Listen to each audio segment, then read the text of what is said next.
Hi there, I'm Kevin Benedict, mobility analyst, reporting live from Cannes, France. That's right, France. Topless people at the pool.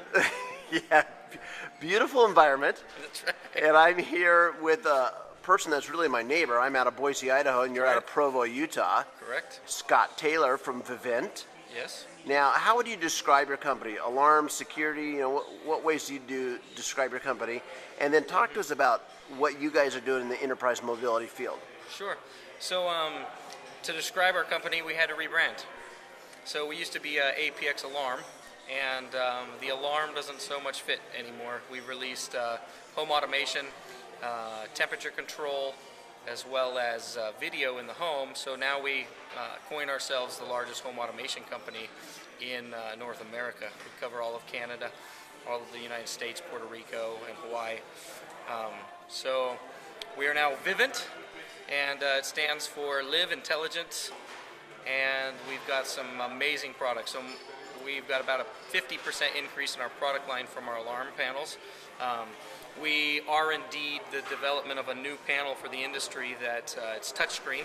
So our base customer has a touchscreen keypad that has updatable firmware. So as we develop, we can make changes to it. One of the biggest impacts was recently the Joplin tornado. Weeks before we had updated the firmware, and we had several lives saved because of tornado alert from the National Weather Service. It's just one more thing we added to the panel's function. So since rollout, you could see tomorrow's weather on the panel. But with that, we added to it alerts for severe weather. So some of the other things we've done is it's all functional from my iPhone or from the Droid, as well as from the BlackBerry. I'm going to log into very good. Wireless at this hotel. So you were showing me yesterday that you can control your video cameras around the house. You can see your front yard, your backyard, your house, anywhere you have the video cameras. You can see when doors were unlocked or locked. Correct. When garage doors were opened or closed. Yep. What else can it do? Yeah, so you'll probably see it just fine, but so there's my doors opening and closing. The sensors have always been there. Just now I get to see what they're doing. There's the status of my alarm system. I got a back window open, no motion activity. Here's the functionality of the alarm itself, right, with arm and disarm from my phone, as well as, so here's Utah right now. The fun part is I was showing my kids, in France it was light, and in Utah it was dark, or vice versa, right? Just call the kids on FaceTime. Yep, we were doing the FaceTime, but so very similar, showing people just off this video.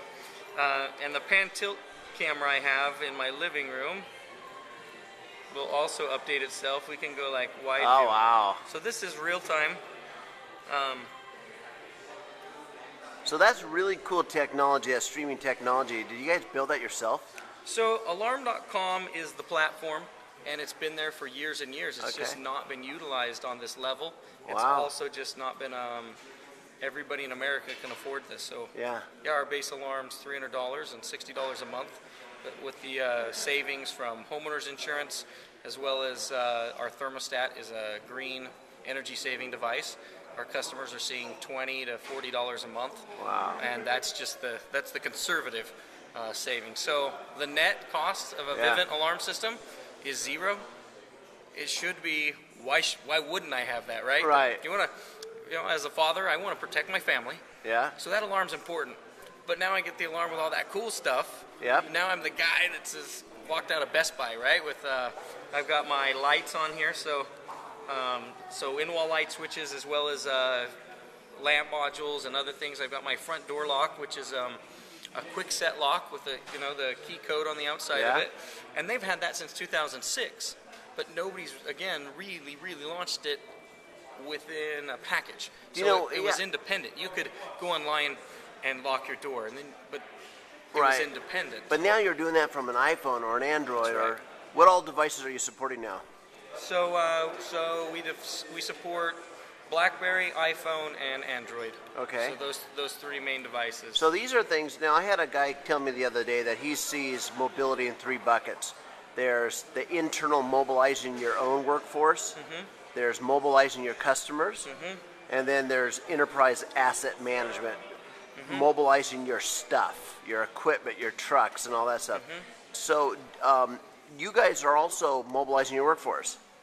Now, you are here speaking about what kinds of things are you doing to mobilize your workforce?